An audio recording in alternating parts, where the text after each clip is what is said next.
So hello friends, welcome to cinema view. So నెట్ఫ్లిక్స్లో stream అవుతున్న 29 movie అయితే చూసాను.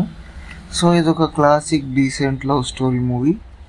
అండ్ స్టోరీ ప్లాట్ విషయానికి వచ్చేస్తే హీరోకి 29 ఏళ్ళు వచ్చినా సరే తన గుర్తింపు ఏంటి, తనకు నచ్చిన పని ఏంటి అనేది కన్ఫ్యూజన్లోనే ఉంటాడు.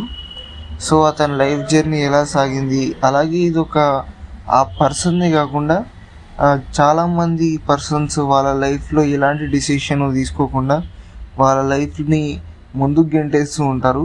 సో అలాంటి వాళ్ళ జీవితాన్ని బేస్ చేసుకొని రాసినట్టు ఉంటుంది ఈ మూవీ కాన్సెప్ట్ అంతా. అండ్ ఈ మూవీ మెయిన్ ప్లాట్ అంతా ఒక డీసెంట్ లవ్ స్టోరీ మీదే రన్ అవుతూ ఉంటుంది. అండ్ మూవీ ఫస్ట్ హాఫ్ అంతా చూసుకున్నట్టయితే ఒక లవ్ స్టోరీ అండ్ వాళ్ళిద్దరి మధ్యలో ఉండే రిలేషన్షిప్ ఎలా నడుస్తుంది అండ్ వాళ్ళిద్దరి మధ్యలో మిస్అండర్స్టాండింగ్స్ ఎలా వచ్చాయి, వాళ్ళు ఎలా విడిపోయారు అన్న దాని మీద బేస్ అవుతుంది. అండ్ సెకండ్ హాఫ్ హీరో తన గుర్తింపు ఏంటి అనే దాని మీద ఫైట్ అయితే చేస్తుంటాడు అనమాట. సో తను దేనికోసం తనకు గుర్తింపు రావాలంటే ఏం చేయాలి అని చెప్పి ఆలోచిస్తాడు, దానికోసం కష్టపడతాడు అండ్ సక్సెస్ కూడా అవుతాడు. సో ఈ కాన్సెప్ట్లో చాలా మూవీస్ వచ్చాయి, నాకు ఇది రొటీన్గానే అనిపించింది. నా వయసుగా చెప్పాలంటే మనం చాలా మూవీస్ చూస్తాం. ఫస్ట్ హాఫ్లో హీరో ఎలాంటి డెసిషన్ తీసుకోకుండా తన లైఫ్ మీద కాన్ఫిడెన్స్ అండ్ క్లారిటీ లేకుండా బతుకుతాడు.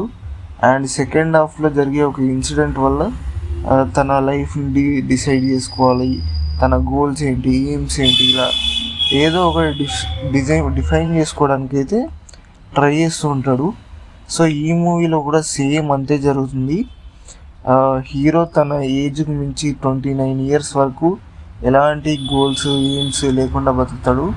సో ఆ తర్వాత తన బ్రేకప్ అయిన తర్వాత సో తనకి ఏదో ఒక గుర్తింపు కావాలనిపించి ఆ గుర్తింపు కోసం అయితే ఫైట్ చేస్తాడు. సో నాకు సెకండ్ హాఫ్ కొంచెం రొటీన్గా అనిపించింది, కానీ ఫస్ట్ హాఫ్ మాత్రం లవ్ స్టోరీ చాలా కొత్తగా ఫ్రెష్గా అనిపించింది. అండ్ మూవీలో ఎక్కువగా మైండ్ వాయిస్, మోనోలాగ్, డైలాగ్స్ ఇలాంటివి ఎక్కువగా ఉంటాయి. సో అక్కడక్కడ నాకు బోర్ అనిపించింది ఆ డైలాగ్స్ విని విని. అండ్ తమిళ్ డబ్బింగ్ కూడా బేసిక్ తమిళ్ డబ్బింగ్ లాగా ఉండదు, ఇది ఎక్కువగా మోనోలాగ్స్ అచ్చ తెలుగులో డబ్బింగ్ చేశారు. సో అది కొంచెం ఓల్డ్ జనరేషన్ ఫీల్ అయితే ఇస్తుంది. అండ్ మోనోలాగ్ డైలాగ్స్ కొంచెం బోర్ కొట్టించాయి మూవీ మొత్తం. బట్ లవ్ స్టోరీకి మాత్రం ఈ డైలాగ్స్ కానివ్వండి, స్క్రీన్ ప్లే ఇదంతా చాలా బాగా సెట్ అయింది. అండ్ ముఖ్యంగా మూవీని ఎక్కువగా హైలైట్ చేసేది అండ్ ఒక సీన్ జరుగుతుంటే ఆ సీన్లో ఉన్న ఎమోషన్స్ని పర్ఫెక్ట్గా ఎక్స్ప్లెయిన్ చేసేది అయితే మ్యూజిక్ అనమాట.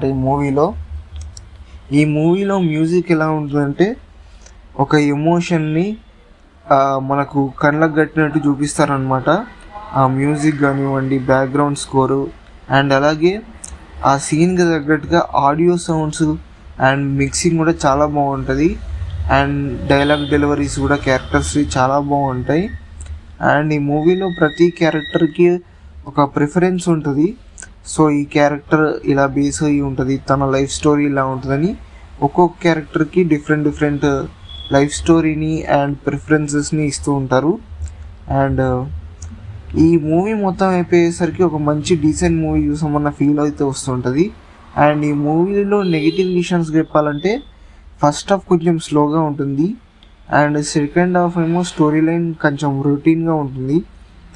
అండ్ హీరో క్యారెక్టరైజేషన్ అనేది చాలా రొటీన్ క్యారెక్టరైజేషన్లా ఉంటుంది. అంటే ఒక బేసిక్ హ్యూమన్ బీయింగ్ క్యారెక్టర్ లానే ఉంటాడు. సో లైఫ్ మీద ఎలాంటి డెసిషన్స్ తీసుకోవాలో తెలియకుండా అండ్ మనమందరం చేసే తప్పుల్ని అతను కూడా చేస్తూ ఉంటాడు అనమాట. అలాంటి క్యారెక్టర్ని తీసుకున్నప్పుడు కొంచెం బోర్ కొడుతూ ఉంటుంది ఆ క్యారెక్టర్. సేమ్ ఈ మూవీలో కూడా అదే జరిగింది. దాంతోపాటు ఆ మోనోలాగ్ డైలాగ్స్ వల్లే మూవీలో ఇంట్రెస్ట్ అనేది కొంచెంగా పోతుంది. సో నాకు ఈ మూవీలో ఇవే కొంచెం నెగిటివ్గా అనిపించాయి, మిగతావన్నీ చాలా పాజిటివ్గా ఉంటాయి.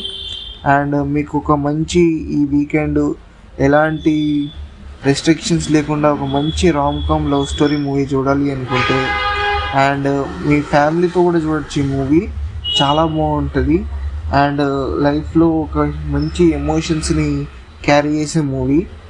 సో ఖచ్చితంగా మీ ఫ్యామిలీతో కూడా చూడొచ్చు ఈ మూవీని. ఈ వీకెండ్ నెట్ఫ్లిక్స్లో అవైలబుల్గా ఉంది 29 మూవీ.